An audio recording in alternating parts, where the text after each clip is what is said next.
action tonight at 8 p.m. on ESPN. The Pelicans take on the Bulls. Fly, Pelicans fly. And it's time. Fantasy basketball is here. Make sure you sign up, get your league together, get your draft going, and use the ESPN Fantasy Basketball app. Welcome back to Jalen and Jacoby. Another special guest joining us. Anita Marks is back. Yes, indeed. Part of the family to back. make us smarter.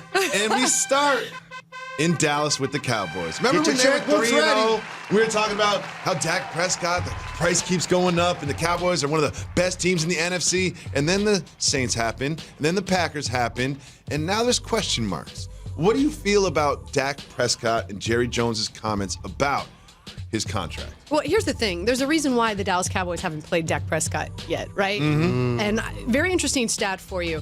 Dak Prescott in a clean pocket, right? Back there, like making s'mores. Yep. 123.3 QB rating. When he has pressure, 59.1. Ooh. That is a huge difference, right? So here's the thing with Dak Prescott. The stars have to be aligned so properly for him, right? Offensive line has to be blocking properly. Mm-hmm. Ezekiel Elliott is giving you that running back threat where defenses are playing honest. You know, maybe sometimes they stack the box against him. And they started winning football games when they made the trade for Amari Cooper. Amari Cooper's not 100% right now, right? He's not getting that separation.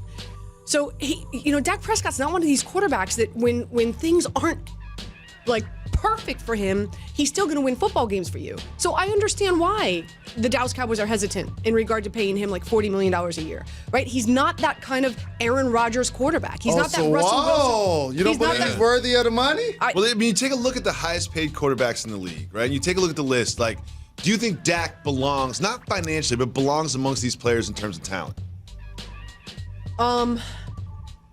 I love Carson Wentz. I love Russell Wilson. Obviously, you got to love Aaron Rodgers. Mm-hmm. I think even Matty Ice is getting paid too much money. Probably. And there's some big question marks about Jared Goff. Listen, he's fallen down a notch this season. He's not playing that well this year. So, I personally, you're giving a quarterback $40 million a year. That quarterback has to be the kind of quarterback that can put a team on his back, where the offensive line isn't giving him like all the protection he needs, whether his running back is not rushing for over 100 yards, whether the wide receiver isn't getting separation, and is going to win ball games for you. That's when you pay the quarterback $40 million.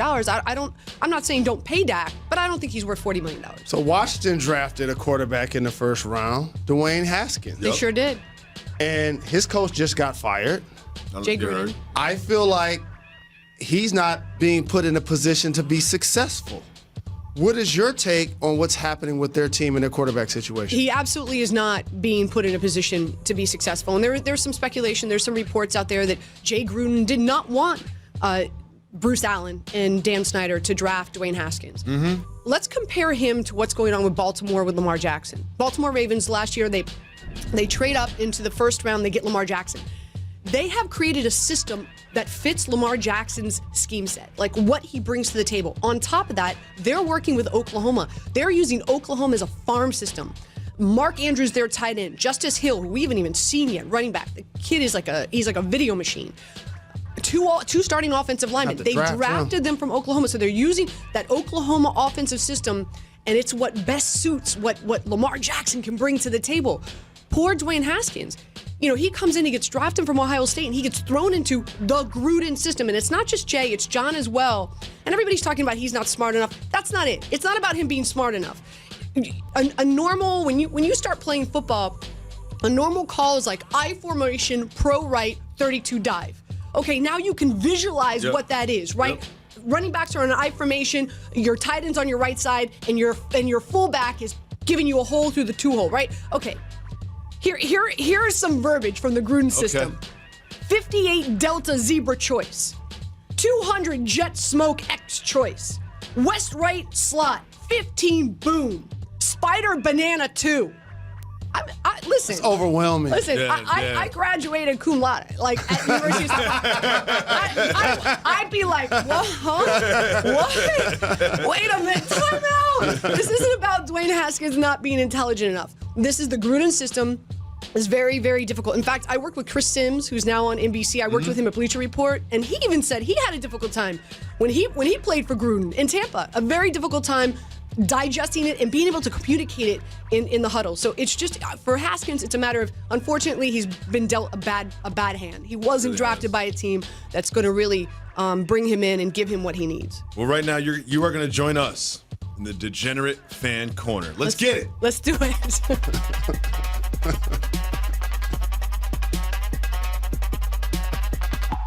You mentioned Chris Sims, who had a spleen issue at one time in his career, and that's one of the reasons that Sam Darnold is not taking the field yet. But we have new news. He will be starting for the Jets from a Degenerate Fan Corner perspective. What is the gambling angle on Darnold's return? So I told people on Monday the line was +9, the Jets getting 9 at home. And I had a feeling, because he was so close last week, I had a feeling that Darnold was going to come back. And I told everybody on Daily Wager, I fill in for Doug Kazarian every Monday. Out to Doug. Shout out to Doug, does a great job. And I said, get on this line right now, because I have a feeling Sam's... Where's the line now? Yeah, so the line is at +7, and that's fine. But gosh, I love it. I love it at 9. But here's the thing. Here's a wager that I do like with the Jets.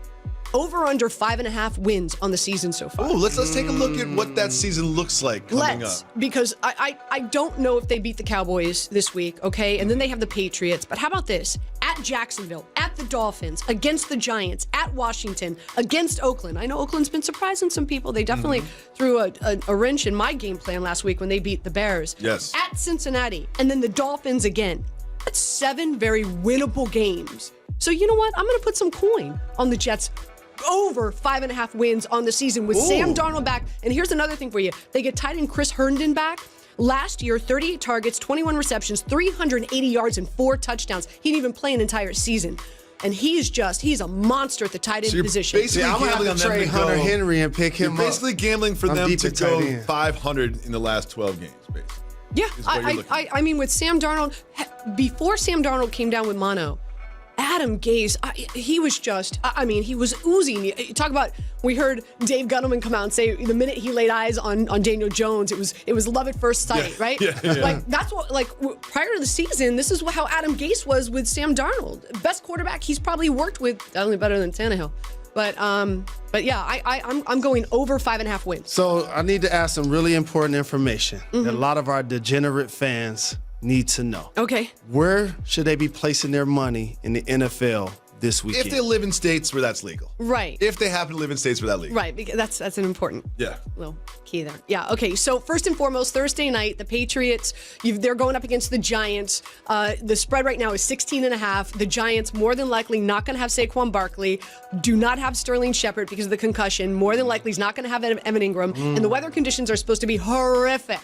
Here's some other interesting stats for you. Pats 15-0 against first-year quarterbacks. Okay, they average 17.5. They win by a margin of 17.5 points per game. Quarterbacks, the young quarterbacks who go up against them, only 54% completion percentage, 11 touchdowns, 23 interceptions. And here's another thing. The Pats have not allowed one passing touchdown all season. All season. Wow. All season.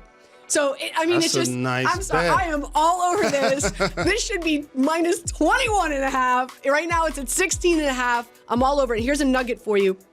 Everybody thinks that Jonathan Hillman is going to get the carries with Barkley out, Elijah Penny. Now he's little nugget. This is why you watch Fantasy. Yes, indeed. Right. Not only that, but prop bets. So I'm all over any. I'm all over on Penny. Yeah, we're talking about degenerates here. I like this. Right? Now we're getting there. I am on the over everything Elijah Penny. He's not a rookie, and I think also the Giants have to be concerned about Daniel Jones' health, and he's best suited to pick up the blitzes and help with pass protection. So Elijah Penny, everything over in regard to prop bets. Is why you join us on Jalen and Jacoby. Anita, you got one more? Actually, 2 quick ones. I love the Chargers going up against the Pittsburgh Steelers. They got their 3rd string quarterback, who, by the way, won the championship for. Did you guys talk about this yet? For duck calling, he's a duck. Oh no! Oh, you haven't? Oh no! His Delvin Duck Hodges. His nickname. I love it. I love it. Duck calling. His nickname is Very Duck. underrated skill. I think he's won it twice. Like the world's best duck caller. What's the second one? And the other one is I love Seattle minus 1.5 going up against Cleveland. Seattle, they played on Thursday. Cleveland, they played on Monday. Got their butts handed to them in San Francisco. What happened in San Francisco after a bye. And I just love Russell Wilson this year. So those are my other 2 plays. Thank you so much, Anita, for coming by. You're always welcome to come back anytime. Thank you. Great And info. Thank you. We You're the appreciate best. you making all this money for the people that watch Jalen and Jacoby. got When it. we come back, we have a winner-take-all Game 5 in the WNBA. We'll tell you how we got there right after this.